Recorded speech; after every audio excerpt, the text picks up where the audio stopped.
بسم الله الرحمن الرحيم إن الحمد لله نحمده ونستعينه ونستغفره ونعوذ بالله من شرور أنفسنا ومن سيئات أعمالنا من يهده الله فلا مضل له ومن يضلل فلا هادي له أشهد أن لا إله إلا الله وحده لا شريك له وأن محمدا عبده ورسوله وأمينه على وحيه وخيرته من خلقه وسفيره بينه وبين عباده المبعوث بالدين القويم والمنهج المستقيم أرسله الله رحمة للعالمين وإماما للمتقين وحجة على الخلائق أجمعين.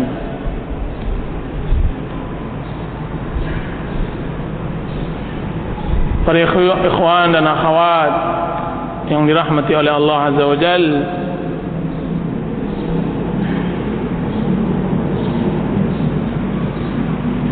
berbahagialah seorang muslim yang berjalan, yang dia sedang menuju surga kepada Allah. Di dalam hadis yang diriwayatkan oleh Ibnu Majah, Rasulullah SAW bersabda, "Man salaka tariqan yaltamisu fihi ilman sahalallahu lahu tariqan ilal jannah." Barang siapa yang berjalan, di dalam jalan tersebut dia mencari ilmu, maka Allah Subhanahu wa taala mudahkan dia untuk menuju jalan ke surga. Jalan ke surga ya ikhwan, jalan yang dicari oleh orang-orang yang saleh, oleh orang-orang yang taat kepada Allah Azza wa Jalla. Anda sedang berjalan menujunya. Di dalam hadis yang diriwayatkan oleh Imam Muslim melalui jalan Abu Sa'id Al-Khudri dan Abu Hurairah radhiyallahu anhuma, bahwasanya Rasulullah sallallahu alaihi wasallam bersabda, "La yaq'udu qaumun yadhkuruna Allah." Tidaklah duduk satu kaum mengingat-ingat Allah Azza wa Jalla, illa haffat humul malaikah, kecuali malaikat menaungi mereka, wa ghasyiyat humur rahmat, kasih sayang Allah meliputi mereka, wa nazalat alaihimus sakinah, ketenangan turun pada mereka, wa dzakarallahu fi man 'indah, dan Allah Subhanahu wa taala menyebutkan kepada makhluk yang ada di sisinya. Allahu akbar. Antum sangka mudah Allah Subhanahu wa taala menyebut seorang muslim di arsy, di langit ketujuh? Kita sangka seorang muslim mudah namanya dikenal oleh penduduk langit, sekalipun tidak dikenal oleh penduduk bumi. Rasulullah sallallahu alaihi wasallam bersabda, "Rubba ash'atha aghbar dhi timrain madfu'un bil abwab law aqsama 'ala Allah la abarra." Berapa banyak orang yang berpakaian kusut masai, rambutnya yang tidak bersisir, memiliki hanya 2 helai pakaian, ketika dia antri dia harus ditolak karena dia tidak dikenal. Akan tetapi jika seandainya dia bersumpah atas nama Allah Azza wa Jalla, maka Allah Subhanahu wa taala kabulkan doanya. Apa peduli bagi seorang muslim namanya tidak dikenal oleh penduduk dunia, akan tetapi namanya menggelegar di hadapan Allah Azza wa Jal. Namanya sangat dikenal oleh penduduk langit. Sesungguhnya penuntut ilmu dan yang mengajarkan ilmu dikenal oleh seluruh alam. Seluruh alam mengenalnya. Rasulullah sallallahu alaihi wasallam bersabda, Inna Allah wa malaikatahu la yusalluna ala muallimin nas al-khair.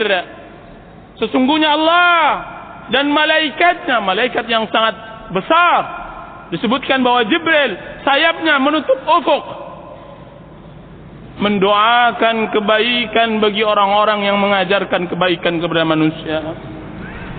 Hatta al-hitanu fil bahr, bagai sampai ikan hiu yang berada di lautan atau semut yang ada di dalam sarangnya mendoakan bertasbih bagi orang yang mengajarkan kebaikan dan mendengarkan kebaikan. Berbahagialah wahai kaum muslimin yang hadir, dan Rasulullah SAW telah memesankan kepada kami agar kami menyatakan kepada antum-antum yang hadir, ahlan wa sahlan bi talibi ilmin, selamat datang bagi penuntut ilmu din, ilmu yang memberikan kebahagiaan di dunia dan memberikan kebahagiaan di akhirat, ilmu abadi, ilmu Allah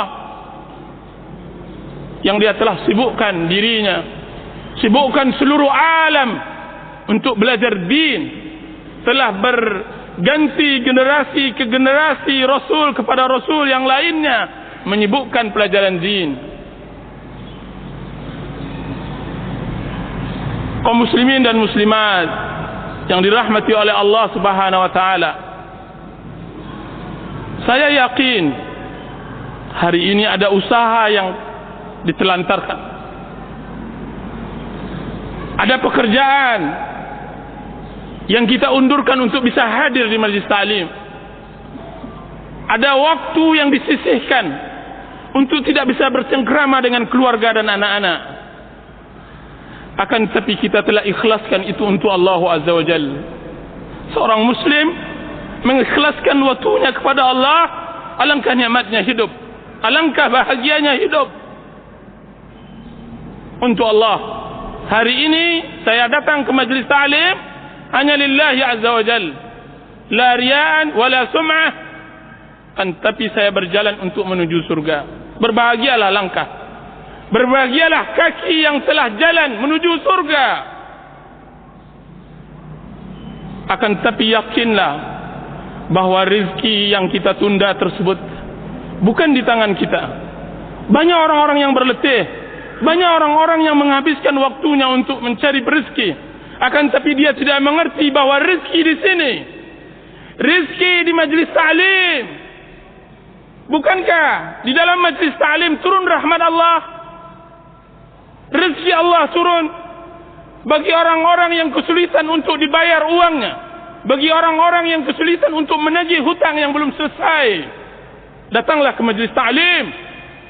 Sesungguhnya buhul rezeki ada di majlis ta'lim. Wa ghasyiyatuhumur rahmah, turunkan kepada mereka rahmat.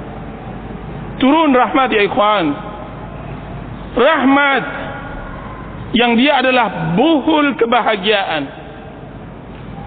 Mungkin seorang suami meninggalkan istrinya dalam keadaan marah, hatinya gundah, hatinya tidak tenang. Tetapi dia mencoba untuk hadir di majlis ta'lim ini untuk mendengarkan kalamullah dan kalam Rasulullah sallallahu alaihi wasallam. Daripada dia berangkat ke tempat-tempat maksiat, dia ingin bersimpuh mendengarkan kalamullah di sini. Duduk majalasa qaumun fi baitin min buyutillah wa yatluna kitab Allah wa yatadarasuna fi ma bainahum. Tidaklah duduk satu kaum di rumah dari rumah Allah, dan ini adalah rumah Allah. Yatluna kitab Allah, dan kita sekarang sedang membaca kitab Allah Azza wa Jal. Wa yatadarasun, mempelajari, dan kita sekarang mempelajarinya. Kecuali turun ketenangan, ketenangan di sini ya ikhwan. Suatu hari seorang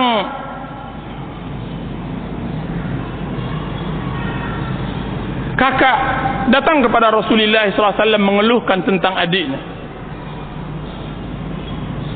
Yang ia keluhkan adalah adiknya belajar menuntut ilmu, sedangkan ia berletih mencari rezeki untuk membiayai ilmu atau untuk membiayai adiknya dalam menuntut ilmu. Apa kata Rasulullah SAW? Engkaukah yang memberi infak untuk adikmu menuntut ilmu? Benar ya Rasulullah. Maka dijawab oleh Rasulullah SAW, la'allaka turzaqu bih. Wahai fulan, tahukah engkau bahwa lancarnya usaha engkau hari ini karena engkau infakkan kepada adik engkau yang menuntut ilmu. Masya Allah, kelancaran usaha karena kita melancarkan seseorang di dalam melempangkan jalan menuju jalan Allah Azza wa Jalla. Hadirin, hadirat, kaum muslimin dan muslimat yang dirahmati oleh Allah Azza wa Jalla. Hati ini berbunga melihat kehadiran antum di saat gemuruhnya dan riuhnya orang-orang berpaling dari din. Sufyanus Tsauri rahimahullahu taala, dan beliau Sufyan hidup di zaman keemasan Islam. Ketika datang seseorang kepadanya dari kejauhan, dari negeri yang jauh, kemudian dia mengatakan, yaitu Sufyan Ats-Tsauri mengatakan, mewasiatkan ketika dia hendak pergi, wahai fulan, jika seandainya engkau bertemu seorang ahlus sunnah, maka sampaikan salamku kepadanya. Itu Sufyan. Dia mengatakan, sesungguhnya zaman ini adalah zaman keterasingan. Abad kedua, Imam Sufyan mengatakan, abad kedua. Dan sekarang pada abad ke-15, asing Islam, ghurbatul Islam, asing. Anda sangka mudah untuk bertemu satu dua Muslim yang cinta Allah dan cinta Rasulullah? Tidak. Apalagi yang hadir, Masya Allah, yang hadir adalah semuanya adalah pecinta Al-Quran dan Sunnah Rasulullah SAW. Untuk mereka saya hadiahkan buku ini. Untukmu yang berjiwa hanif, karena saya yakin tidaklah yang hadir menyibukkan dirinya untuk sesuatu tentang agama Allah Azza wa Jalla kecuali dia memiliki hati yang hanif.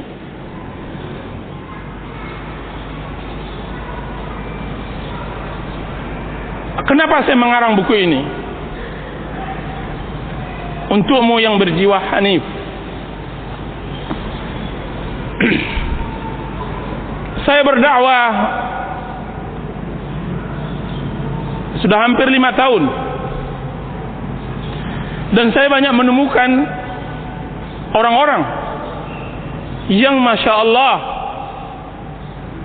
hati mereka hati yang tunduk kepada Allah Azza wa Jalla. Suatu hari datang kepada mereka, kepada saya, orang yang seperti yang saya maksudkan buku ini untuknya, dan saya hadiahkan untuknya. Dia mengatakan, Ustaz, Rasulullah SAW berdakwah mengislamkan Bilal dan Suhaib dan Salmanul Farisi. Tidak butuh waktu 10 tahun, 20 tahun.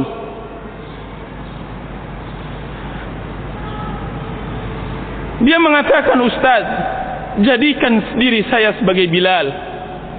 Ustaz, jadikan diri saya seperti Salmanul Farisi dan Suhaibur Rumi. Jadikan diri saya seperti sahabat Rasulullah sallallahu alaihi wasallam. Pertanyaan ini membuat saya terkesima, karena banyak di antara kita juga yang hadir di majlis ta'lim 10 tahun, 20 tahun, bahkan sudah mulai belasan tahun, akan tapi tidak ada iman Bilal, sedikitnya akidah Suhaib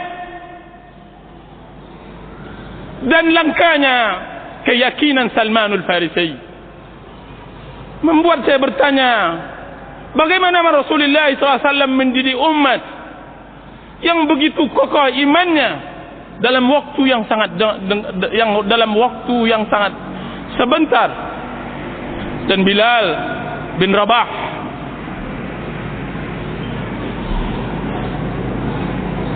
itu yang pertama.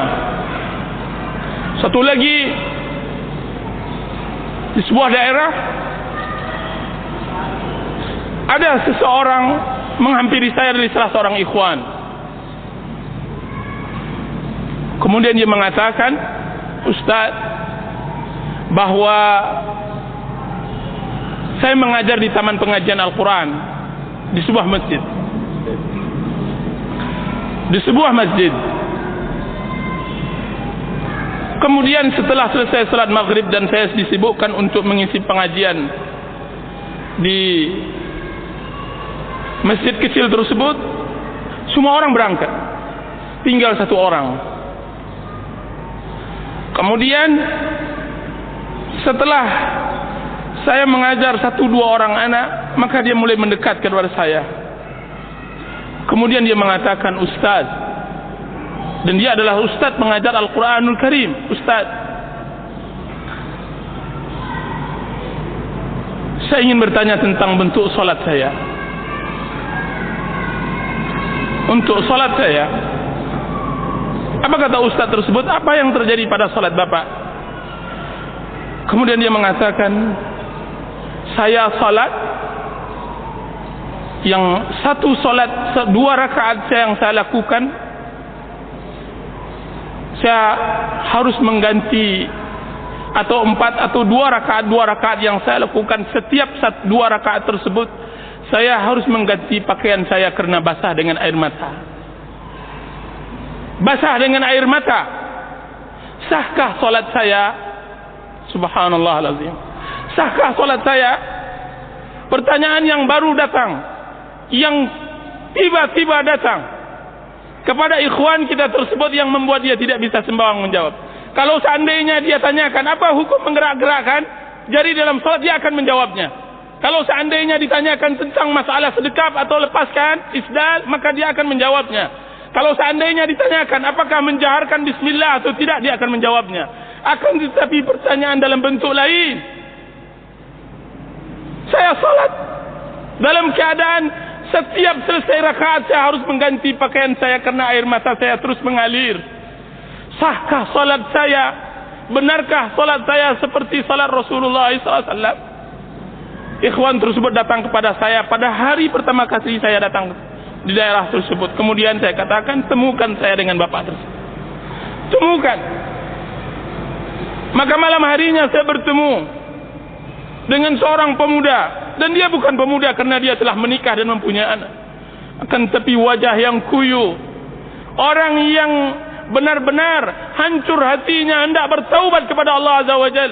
Dia mengatakan, Ustaz, saya developer dan saya telah menjual dan saya telah infakkan semua harta saya, tinggal Cup 70 Honda Cup 70 di depan rumah ini, dan saya takut akan azab Allah.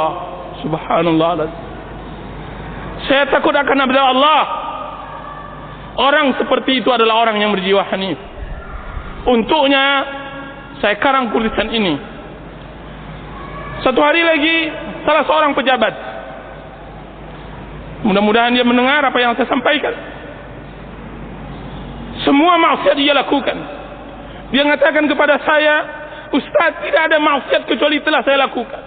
Setiap kali saya ke Jakarta, seharusnya saya berangkat hari Jumat, maka saya berangkat biasanya hari Selasa atau Rabu. Terang bagi saya Jakarta tersebut, sibuk bagi saya Jakarta tersebut, Ustaz. Dia katakan begitu. Terang karena banyak maksiatnya. Kemudian suatu hari saya mengisi pengajian, menceritakan tentang kisah Uwais Al-Qarni, bagaimana baktinya kepada orang tuanya. Tiba-tiba, dan dia laki-laki, dia orang besar, tiba-tiba tanpa saya membuat-buat kajian tersebut. Kajian biasa, tidak ada pengaruhnya dengan sebuah orang yang sudah terbiasa dengan mendengar pengajian. Akan tapi tiba-tiba dia meneteskan air matanya di hadapan istri dan anak-anaknya dan di hadapan keluarganya semuanya. Kami salat asar. Kemudian dia mengatakan, Ustaz, demi Allah, malu saya rasanya menangis. Akan tapi air mata ini keluar. Air mata ini keluar. Kaum muslimin yang dirahmati oleh Allah Azza wa Jal, kita di zaman yang membutuhkan hati yang seperti ini. Rasulullah SAW bersabda, yadkhulu aqwamunul jannah afidatuhum misla afidatut tayr. Akan masuk surga satu kaum, hati mereka selembut hati burung. Selembut hati burung. Alam ya'ni lil ladzina amanu an takhsha'a qulubuhum li dzikrillah? Alam ya'ni lil ladzina amanu an takhsha'a qulubuhum li dzikrillah? Kapan lagi bagi seorang mukmin khusyuk hatinya untuk mengingat Allah Azza wa Jalla? Disebutkan oleh Abdullah bin Umar radhiyallahu anhu, sesungguhnya ayat ini ditunggu oleh Allah Azza wa Jalla kepada sahabat Rasulullah 13 tahun setelah mereka masuk salaf Ahlus Sunnah wal Jamaah, setelah mereka masuk Islam. Saya melihat di kalangan ikhwan sangat kikir dengan air mata, ya ikhwan, sangat kikir, kecuali di awal-awal dia mendapatkan hidayah. Mana air mata ciri khas seorang yang saleh, orang yang tunduk hatinya kepada Allah Azza wa Jalla. Mana air mata di salat tahajud, mana air mata di dalam doa dan tadarru' kepada Allah Azza wa Jalla. Apakah kita belajar din untuk memperkeras hati kita, untuk menendang, untuk menyakiti kaum muslimin? Tidak. Kita mempelajari din untuk bisa bersimpuh di hadapan Allah Azza wa Jalla, untuk menciptakan hakikat ubudiyah kepada Allah Azza wa Jalla. Allah Azza wa Jalla, untuk menyempurnakan bahwa diri kita adalah hamba Allah. Hamba Allah. Maka buku ini saya karang. Dan buku ini saya karang kepada orang-orang yang saya ceritakan tersebut. Tiba-tiba saya tidak melihat dia lagi ke sebuah pengajian. Wajahnya yang bersinar telah berubah menjadi wajah yang hitam karena maksiat kepada Allah Azza wa Jalla. Orang yang telah kembali kepada maksiat dan jalan syaitan setelah dia mendengar Nidaur Rahman, panggilan Allah Azza wa Jalla. Saya takut kepadanya firman Allah Azza wa Jalla yang mengatakan, falamma zaghu azaghallahu qulubahum. Ketika mereka melenceng, maka Allah Subhanahu wa taala lencengkan hati mereka. Ketika mereka telah mendapatkan hidayah dan mereka tidak mau mengolahnya, mereka tidak mau mencobanya, mereka duduk kan tapi tidak pernah menyemak, mereka hadir akan tapi tidak pernah menghadirkan hati. Kemudian Allah Subhanahu wa taala hanya pertemukan dia nanti di neraka, di azab akhirat. Untuk mereka tersebut aku karang ini.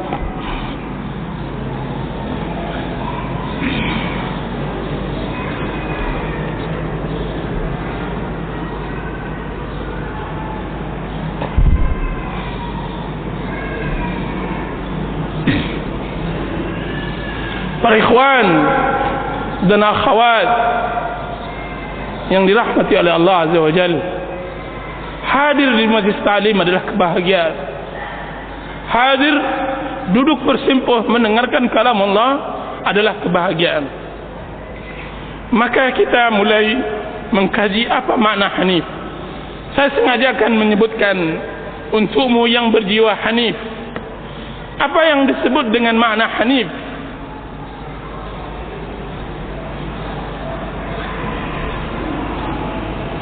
Yang berjiwa hanif, dialah orang yang ketika diingatkan maka dia teringat, ketika dinasihatkan maka dia tersentuh dan terenyuh. Allah Subhanahu wa taala berfirman, fadzakir fa inna dzikra tanfa'ul mu'minin.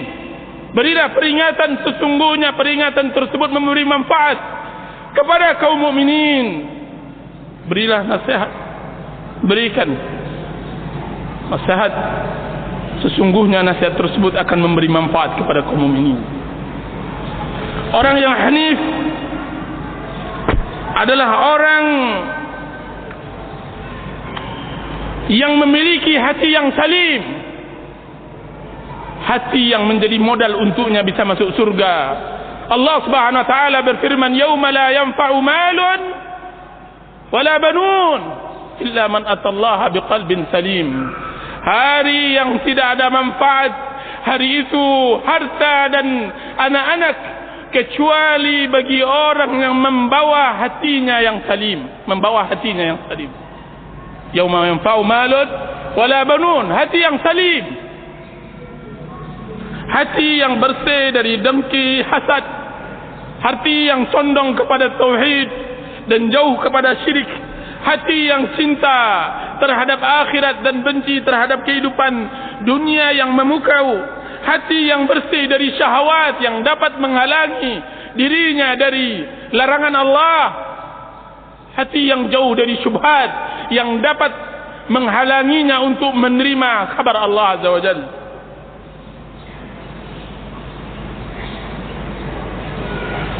Orang yang berjiwa hanif adalah orang yang lembut hatinya, lembut, selembut kapas, halus, sehalus rambut. Rasulullah SAW menyifati penduduk Yaman di dalam hadis yang sahih. Rasulullah SAW bersabda, "Ja'akum ahlul Yaman araqqu quluban wa alyanu afidatan."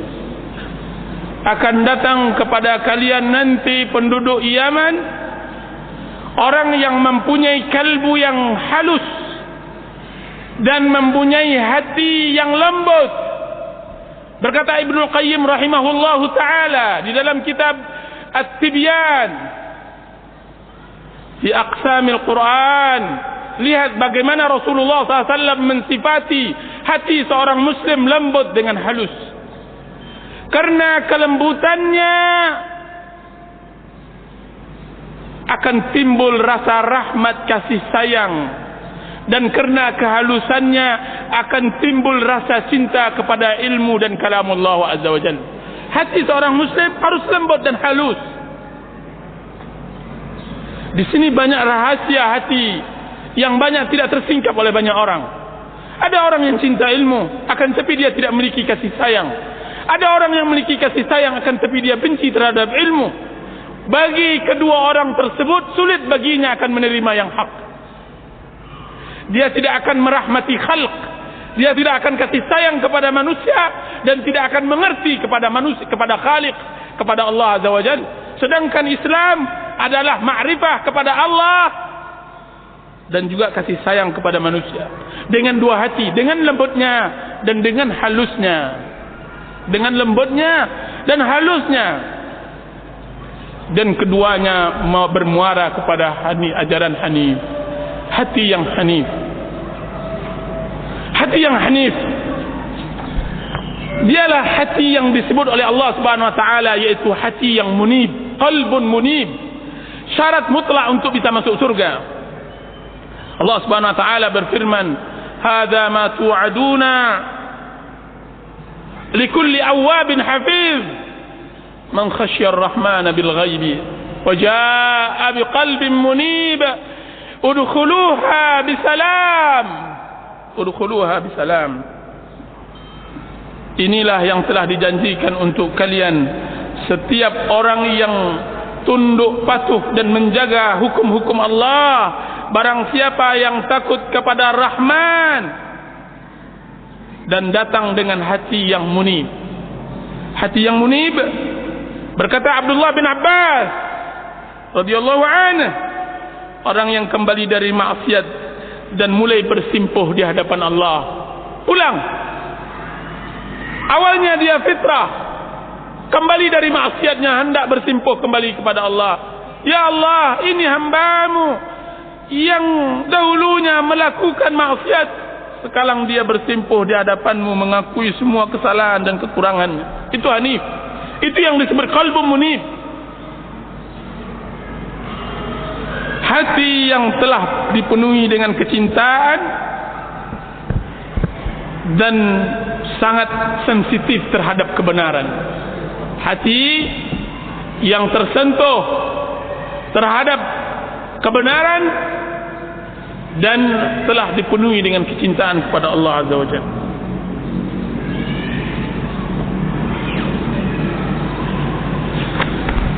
Kaum muslimin dan muslimat yang dirahmati oleh Allah Azza wa Jalla,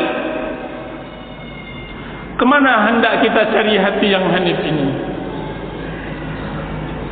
Kemana kita hendak cari hati yang hanif?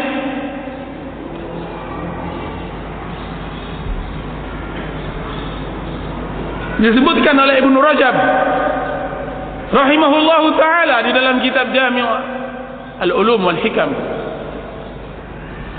adalah salah seorang murid dari Zunnun Al-Misri.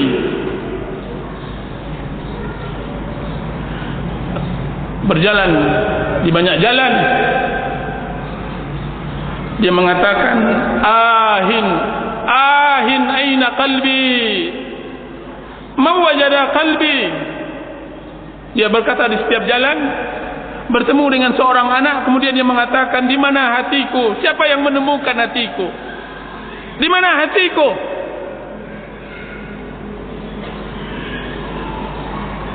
Karena agama mempunyai dasar adalah hati. Allah Subhanahu wa taala mengatakan, inna fi dzalika ladzikra liman kana lahu qalbun aw alqa as-sam'a wa huwa shahid. Sesungguhnya itu semua agama peringatan bagi orang yang memiliki hati. Setiap orang memiliki hati, akan tapi yang dimaksud oleh Allah hati yang salim, yang munib, dan dia mendengarkan dan dia menyaksikan. Mendengar, menyaksikan, memiliki hati. Sekarang pertanyaannya, kemana hendak kita cari hati tersebut? Sebagaimana tukang sampah mencari sampah, dan dia bukan sampah, dia adalah nikmat yang paling besar. Jika seandainya kita seorang muslim, tentu kita akan cari hati tersebut. Pertanyaannya, di mana hati tersebut kita hendak cari? Salah seorang murid Zunnun yang saya katakan tadi, di jalan-jalan, dia mengatakan, ahin aina qalbi. Sebagian kaum muslimin zaman sekarang beramal dengan suatu amalan, dia berbangga dengan amalnya. Subhanallah, tidak mengerti akan kedudukan.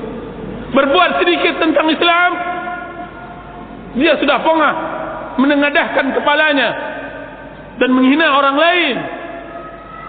Tapi hati yang hanif tidak. Dia menyibukkan dirinya, dia menyibukkan dengan dosanya. Dia mengatakan, aina qalbi, aina qalbi, ma wajada qalbi. Mana hatiku? Siapa yang mendapatkan hatiku? Berikan kepadaku, berikan. Abu Hurairah radhiyallahu anhu, setiap kali beliau mengajarkan anak-anak kecil, diciumnya anak tersebut, kemudian dia mengatakan, paman kalian ini banyak dosa, maka istighfarkanlah, ampunkanlah kepada Allah, kalian masih suci. Abu Hurairah mencari hatinya di depan anak-anak tersebut, meminta ampun kepada Allah, sampai nyaris timbul keputusasaan oleh orang yang berjalan di tepi jalan mencari hatinya. Putus asa. Sampailah dia memasuki sebuah gang, kemudian dia duduk di sebuah tempat duduk di tepi jalan, kemudian dia tafakkur. Dia letakkan kedua tangannya, air matanya mengalir. Akankah Allah memberi taubat kepadanya setelah maksiat sejauh ini? Akankah Allah Subhanahu wa taala memberikan pengampunan kepadanya, dan dia adalah hamba Allah sepanjang masanya melawan Allah dengan maksiat dan pembangkangannya kepada Allah? Nyaris dia berputus asa. Tiba-tiba terdengar kegaduhan di dalam rumah, bertengkar. Terdengar suara keras sang ibu memarahi anaknya. Dia terbangun dari sebuah pemikirannya tadi. Terbangun. Seorang ibu memarahkan anaknya yang kecil, umur 4 tahun. Tiba-tiba pintu belakang rumah dibuka oleh ibunya tersebut. Kemudian anaknya tersebut diusirnya. Kemudian dihempaskannya pintu tersebut sampai berbunyi keras. Kemudian dia katakan, "Enyahlah engkau wahai anak durhaka, pergilah engkau dari rumahku. Jangan tempati lagi ibu, jangan sebutlah ibu-ibu ini ibumu. Jauhlah dari engkau, anak engkau adalah anak pembangkang, pelaku maksiat." Anak umur 4 tahun. Kemudian anak tersebut menangis, mencoba pergi ke tepi-tepi gang agar dia dapat singgah. Akan tetapi anak tersebut, kemana hendak dia berlindung lagi? Kemana dia akan menetap? Kemana dia akan menginap malam? Maka dia balik lagi ke rumahnya. Kemudian ditempelkannya pipinya ke pintu tersebut. Kemudian dia mengatakan, ahli ibadah ini melihat tingkah laku anak tersebut. Kemudian anak tersebut mengatakan, "Ya ummah, ya ummah, wahai ibu, man yaftahu li al-bab idza ughliqat babaka anni, idza aghlaqti babaka anni." Wahai ibu, pintu mana lagi yang bisa terbuka untukku jika seandainya pintumu telah tertutup untukku? Tidak ada lagi. Pintu mana yang bisa menutup, yang akan terbuka untukku jika seandainya pintumu telah tertutup bagi? Wahai ibu, siapa pula yang dapat mendekatkan dirinya kepadaku jika seandainya bukan engkau? Wahai ibu, jika siapa lagi yang dapat menyayangiku jika seandainya engkau telah murka kepadaku? Anak tersebut, kemudian dia terjatuh di tanah tersebut. Kemudian dia letakkan pipinya di tanah tersebut. Kemudian dia menangis. Dia menangis untuk dibukakan pintu, dan dia tidak akan berbuat lagi kesalahan. Dia tidak akan kembali lagi kepada perbuatannya yang lama. Sang ibu mendengar ucapan sang anak, siapa ibunya? Siapa ibu yang begitu keras hatinya sehingga dia tidak mendengar teriakan dan tangisan sang anak? Maka sang ibu tersebut melihat di celah-celah rumah papannya tersebut. Dilihatnya perlakuan anaknya tersebut, tidak sampai hatinya, tidak tega. Kemudian dibukakan pintunya olehnya. Kemudian anaknya tersebut diangkat. Kemudian dibersihkannya pipinya dari tanah dan debu. Kemudian dipeluknya. Kemudian dia mengatakan, "Wahai penyejuk pandanganku, siapa pula yang tidak tersentuh dengan ucapan? Siapa ibu yang mengusir anaknya? Wahai anakku, sebutkan." Tidak ada ibu yang mengusir. Akan tetapi engkau telah berbuat kesalahan, dan ibu akan memaafkan. Kau telah berbuat kesalahan, ibu memaafkanmu. Kemudian apa kata abid ahli ibadah tersebut? Al-an wajada qalbi. Sekarang baru saya dapatkan hatiku. Sekarang aku temukan hatiku. Sekarang saya temukan hatiku. Saya dapat, saya peroleh. Kiranya begitulah kita seorang muslim bermuamalah kepada Allah. Siapa yang dapat membuka pintu jika seandainya pintu Allah sudah tertutup? Siapa yang dapat memberikan kasih sayang jika seandainya Allah telah murka? Siapa pula yang memberikan pembelayan, rahmat dan maghfirahnya jika seandainya Allah Subhanahu wa taala telah melaknat kita? Nauzubillah. Nauzubillah. Maka carilah hati-hati yang hanif di tempat-tempat yang seperti itu, ya ikhwan.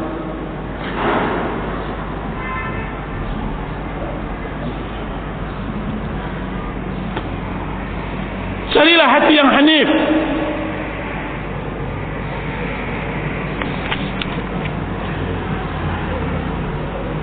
Ditumpukan hati-hati yang kehidupannya selalu dirundung sengsara.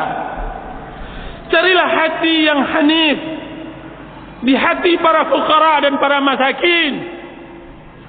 Cobalah bergaul dengan mereka, dekati mereka, selami kehidupan mereka. Sesungguhnya Rasulullah SAW bersabda, "Ubghuni du'afaakum," carikan aku orang-orang fakir di antara kalian. "Innama turzaquna wa tunsaruna bi du'afaikum," sesungguhnya kalian dimenangkan dan diberi rezeki karena orang-orang lemah di antara kalian. Carilah hati-hati yang hanif pada jiwa-jiwa yang ringkih, jiwa-jiwa yang tertunduk karena kefakiran dan kemiskinan.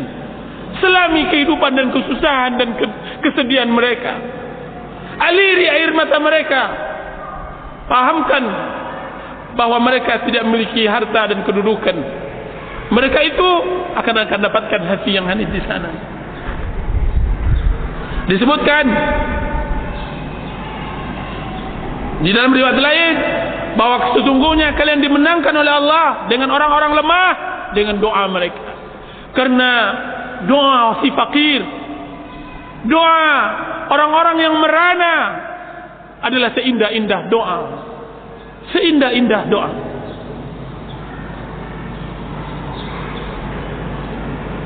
Tidak biasanya saya berinfak di tengah jalan. Saya tidak terbiasa memberi infak di tengah jalan.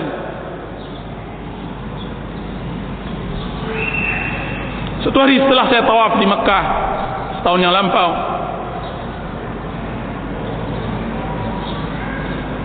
saya hendak pulang ke hotel.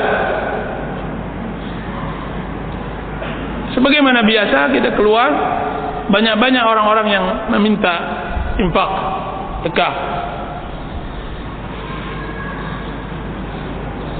Biasanya saya tidak perhatikan, saya tidak pedulikan.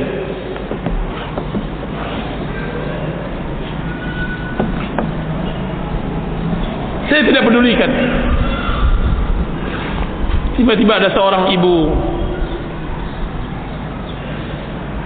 yang mengatakan ke telinga saya, "Bunaya ummah Palestiniyah." Dia bilang, "Anakku, ibu Palestin, datang dari Palestin."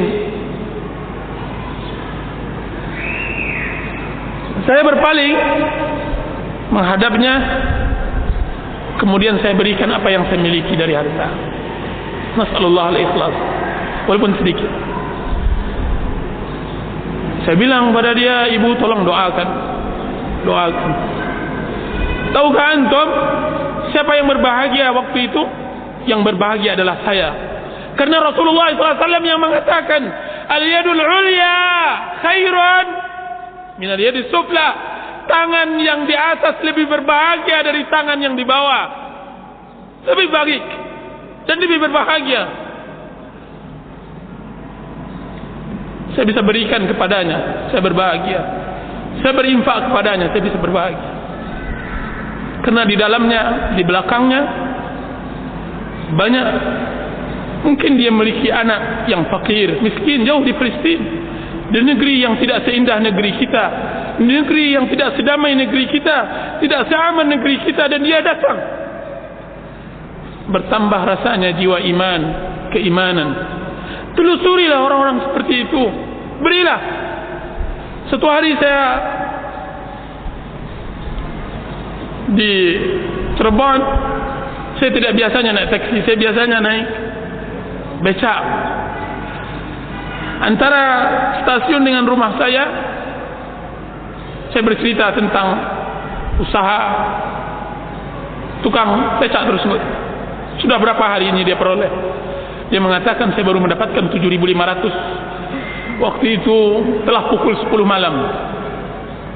Dan dia tinggal daerah yang jauh. 7.500. Upah saya antara stasiun dengan rumah 5.000 rupiah. Saya katakan, apakah anda salat? Maka dia mengatakan, alhamdulillah saya besar di luar pondok pesantren. Apakah istri salat? Dia mengatakan juga begitu. Ta'araf, kenali kehidupan mereka, ikhwan. Kemudian saya berikan uang hanya 20.000 rupiah. Akan tetapi dengan 20.000 tersebut tangan saya diciuminya, kemudian air matanya mengalir. Saya berbahagia melebihi bahagianya dia. Saya berbahagia. Saya berharap bahwa 20.000 ini lebih berharga dari 20 juta yang diinfakkan oleh sebagian muhsinin. Saya berharap mudah-mudahan dengan doanya yang keluar dari mulut yang ikhlas, dari kepapaan dan kehampaan diri dan kefakiran, akan dibukakan pintu langit ketujuh, kemudian terdengarkan oleh Allah Azza wa Jalla. Di saat doa kita tidak dimustajabkan lagi oleh Allah karena maksiat dan dosa kita. Carilah di sana. Jangan berkelimang harta, maksiat kepada Allah akan mengekalkan hati, akan menjauhkan diri dari jiwa yang hanif. Carilah hati yang hanif di lembah kegalauan dan kehampaan hati, pada diri orang-orang yang merasakan dirinya iflas, bangkrut. Saya tidak katakan bangkrut dunia, akan tapi bangkrut akhirat. Ketika ia merasakan bahwa semua jalan hidup telah tertutup, ketika ia merasakan sempitnya bumi ini padahal ia luas, ketika ia merasa dosanya tidak terampunkan lagi dan sudah berada di penghujung keputusasaan, carilah hati yang hanif, wahai kaum muslimin dan muslimat, di erangan yang sakit di rumah sakit. Carilah sakit badannya sebelum sakit jiwanya, karena mereka ditimpa musibah, ditambah lagi tidak berharta. Tangis si fakir di rumah rehatnya karena tidak ada yang bisa dimasak. Tangis musafir yang telah kehabisan bekal. Tangis seorang wanita janda yang memiliki banyak anak, kebingungan, tidak tahu apa yang ia perbuat. Apakah ia harus berjalan dari rumah ke rumah menengadahkan tangannya, atau dia harus melangkah ke kompleks pelacuran untuk menjual dirinya? Carilah di sana. Carilah hati yang hanif pada tangis muallim, seorang guru yang mendekatkan diri kita kepada Allah Azza wa Jal, menceritakan tentang kebesaran Allah. Tangis ahli ibadah yang sedang bermunajat di sebuah sudut masjid, berdoa tadarruk kepada Allah Azza wa Jal.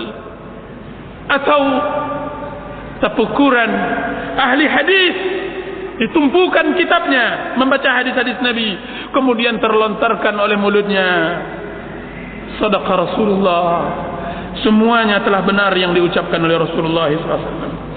Carilah hati yang hanif, tangis dan air mata orang yang mencintai karena Allah ketika mereka hendak berpisah. Lihatkah antum, dua orang saling mencintai karena Allah berpisah, saling berpelukan kemudian menangis. Rajulani tahabbani fillah, dua orang yang saling mencintai karena Allah. Dia adalah satu dari 7 kelompok yang diberi perlindungan, yang tidak ada perlindungan kecuali perlindungan Allah Azza wa Jal. Tangis tersebut akan anda dapatkan hati yang hanif di sana, hati yang jujur, hati yang bersih. Untuk mereka itu aku hadiahkan kitab ini.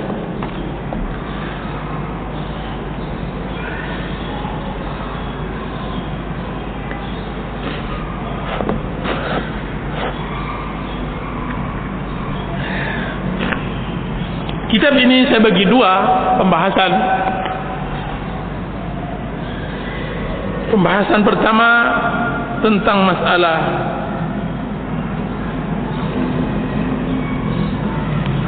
sifat-sifat hati yang hanif, sifat-sifat manusia yang mendapatkan hidayah kepada Allah, dan yang kedua mencari agama yang benar. Mudah-mudahan cukup waktu bagi kita untuk menyelesaikannya.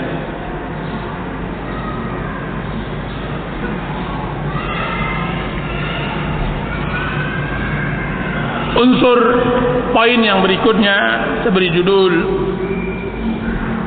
kembalilah kepada Allah dan bertaubatlah. Kembalilah kepada Allah dan bertaubatlah. Dan maaf, mungkin judulnya juga belum ada di sini, atau saya bentukkan dengan judul lain, karena ini adalah kajian yang nanti insyaallah bedah buku. Sekarang sedang bedah buku, tapi insyaallah dalam bentuk motivasi dan semacamnya. Kembalilah kepada Allah dan bertaubatlah.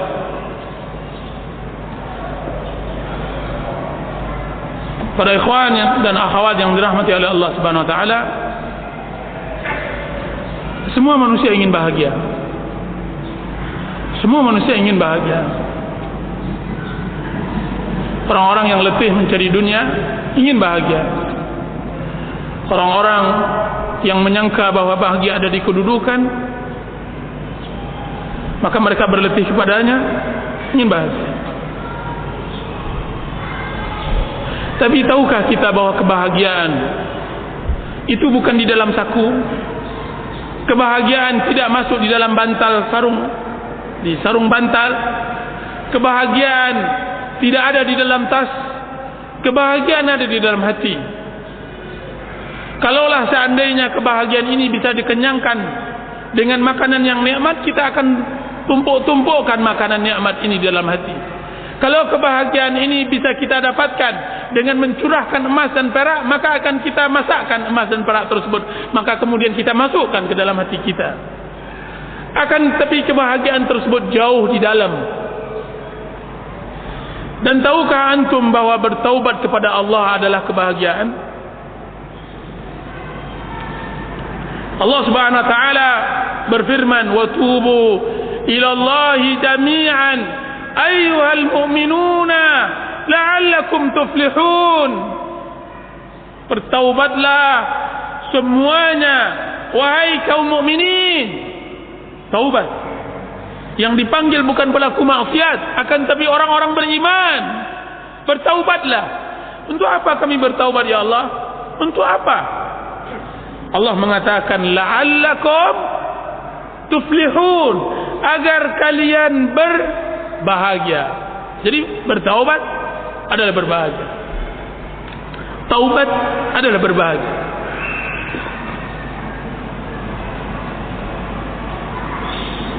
Ketika saya berada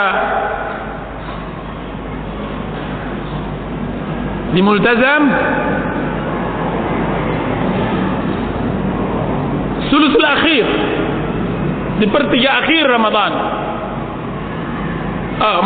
di pertiga akhir malam, setelah saya tawaf, saya hendak bermunajat kepada Allah Azza wa Jalla di daerah yang, di tempat yang sangat mustajab, di rumah Allah, di Baitullah. Kemudian awalnya biasa saja, doa yang saya panjatkan biasa saja. Tiba-tiba datang seseorang yang berdoa kepada Allah seperti seorang ibu kehilangan anaknya di masa gempa atau di musim tsunami. Menangis terseduh-seduh. Tidak saya sangka kiranya tangisnya tersebut terimbas kepada saya. Terimbas pula. Maka saya rasakan nikmatnya hidup, bertaubat kepada Allah Azza wa Jalla kena tangis orang yang salah. Tangis. Antum sangka tidak ada orang yang mendoakan keadaan kaum muslimin? Subhanallah, saya dengar di telinga saya seseorang yang di sebelah saya tersebut mendoakan keadaan kaum muslimin. Ya Allah, unsur kaum muslimin di Palestina, di Irak, di mana-mana. Dia berdoa dengan khusyuknya. Bertaubat kepada Allah nikmat. Taubat kepada Allah bahagia. Air mata yang keluar akan memberikan kebahagiaan, kelapangan hidup. Ada sekarang sebagian metode untuk menghilangkan stres adalah dengan menangis. Akan tapi itu buanglah, kita tidak perlu dengan itu. Yang kita inginkan adalah kebahagiaan yang telah diaturkan oleh Rasulullah SAW sesuai dengan din. Bertaubatlah kepada Allah Subhanahu Wa Taala sebelum datang masa-masa terlambat taubat. Saya melihat seseorang di Arafah benar-benar bersimpuh di hadapan Allah. Arafah, tempat yang dimustajabkan oleh Allah Azza wa Jal. Dia berdiri, air matanya mengalir memohon ampun kepada Allah, yang kita tidak tahu apa yang ia perbuat antaranya dengan Allah Azza wa Jal. Bertaubat kepada Allah Azza wa Jal. Alangkah nikmatnya maksiat jika seandainya setelahnya diiringi dengan taubat kepada Allah Azza wa Jalla. Kalla innal insana la yatgha ar-ra'ahu istaghna inna ila rabbikar ruj'a. Ketahuilah demi Allah, tidak sama sekali manusia benar-benar melampaui batas ketika dia melihat dirinya merasa cukup, ketika dia berada puncak-puncak kesombongannya, tiba-tiba dia kembali kepada Allah. Inna ila rabbikar ruj'a. Sesungguhnya kepada Rabbnya lah dia kembali. Dia bersimpuh seperti seorang hamba yang berusaha menjadi majikan, kemudian dia luluh di hadapan majikan. Zat al-Qahhar, al-Khaliq, ar-Razzaq. Setelah itu dia ditangkap oleh pengawal majikan tersebut, ditendang, kemudian diikat, dibelenggu, kemudian disujudkan kepada majikannya. Kemudian dia mengatakan, ampunkan diriku ya majikan, ya Allah, dari semua dosa-dosa. Aku Fir'aun, cuma Fir'aun lebih berani dari diriku. Fir'aun berani mengucapkan ana rabbukumul a'la dengan lisannya, dan dia adalah pemberani. Aku adalah Tuhanmu yang tertinggi, dan aku adalah orang yang pengecut. Aku tidak berani mengucapkannya, akan tapi perbuatan dan hati dan lisan mengarahkan bahwa seakan-akan aku adalah Tuhan. Aku yang membuat keadaan, aku yang menjernihkan dan mengeruhkan, aku yang mendatangkan rezeki, aku yang menentukan takdir, bukan engkau ya Rabb. Sudah begitu besar dosaku kepadamu, ampunkan, kini aku adalah hambamu, hamba yang bersimpuh, yang tidak ada daya dan tidak ada upaya kecuali engkau yang menentukan. La haula wa la quwwata illa billah. Jika seandainya kita telah bertaubat kepada Allah, maka pastikan Allah Maha Pengampun. Allah Maha Pengampun. Nabi ibadi anni anal ghafurur rahim. Allah Subhanahu wa taala mengatakan dalam surah Hijr, Nabi ibadi anni anal ghafurur rahim.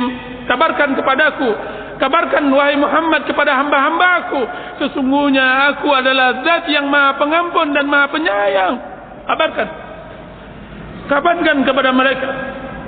Ya ibn Adam, wahai anak Adam, innaka ma da'awtani wa rajautani ghafartu laka ma kana minka wala ubali. Wahai anak Adam, selagi engkau berdoa kepadaku, berharap kepadaku, meminta ampun kepadaku, maka aku tidak peduli dengan apa yang engkau miliki dari maksiat kepada Allah SWT. Selagi engkau berdoa dan bersimpuh, maka aku tidak peduli. Ya ibn Adam, law balagat dhunubuka anana as-sama'. Wahai anak Adam, sekiranya dosamu sampai setinggi langit, summa astaghfartani, kemudian engkau memohon ampun kepada aku, ghafartu laka wala ubali, aku ampunkan engkau dan aku tidak peduli. Ya ibn Adam, innaka law ataitani biqurabil ardi khataya thumma laqitani la tusyrika bi syai' la ataituka biqurabiha maghfiratan. Wahai Adam, jika seandainya engkau menghadapku dengan sebesar bumi maksiat, kemudian engkau datang kepada aku bersimpuh memohon ampun, maka aku akan datangkan sebesar bumi pula pengampunan. Allahu Akbar, Allahu Akbar. Hamba-Ku, man taqarraba minni shibran taqarrabtu minhu zira'an. Siapa di antara kalian yang hendak mendekatkan dirinya kepadaku satu jengkal, aku akan mendekatkan diriku kepadanya satu depa. Wa man atani yamshi ataitu harwala. Siapa yang datang kepadaku berjalan, aku akan mendatanginya berlari. Ibadi, hamba-hambaku, sesungguhnya aku membentangkan tanganku untuk memaafkan seseorang yang melakukan maksiat pada malam harinya, orang yang beristighfar pada malam hari, dan aku membentangkan tanganku pada siang hari untuk pelaku maksiat yang melakukan maksiat pada malam hari. Allahu Akbar.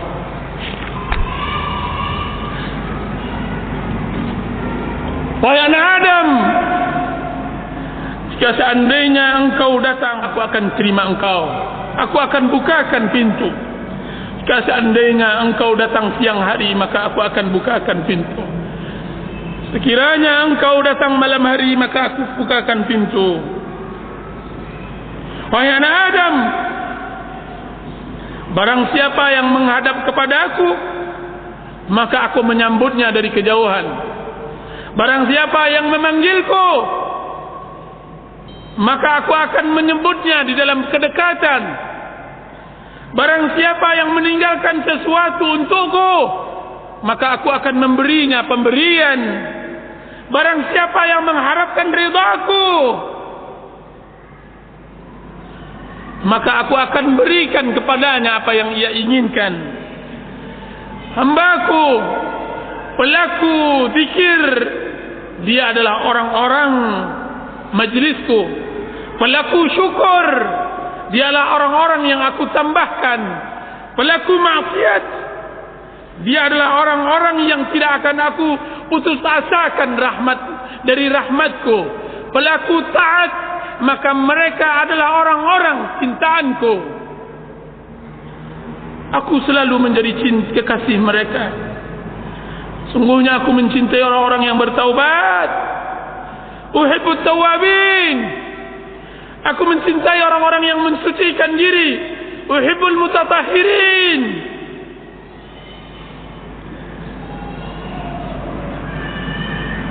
Jika seandainya mereka bertaubat, jika seandainya mereka tidak bertaubat, maka aku adalah tabib mereka. Aku akan timpakan kepada mereka musibah yang dapat mengurangi maksiat mereka. Itu nukilan dari apa yang disebutkan oleh Ibnu Qayyim rahimahullah di dalam kitab Zadul Ma'ad.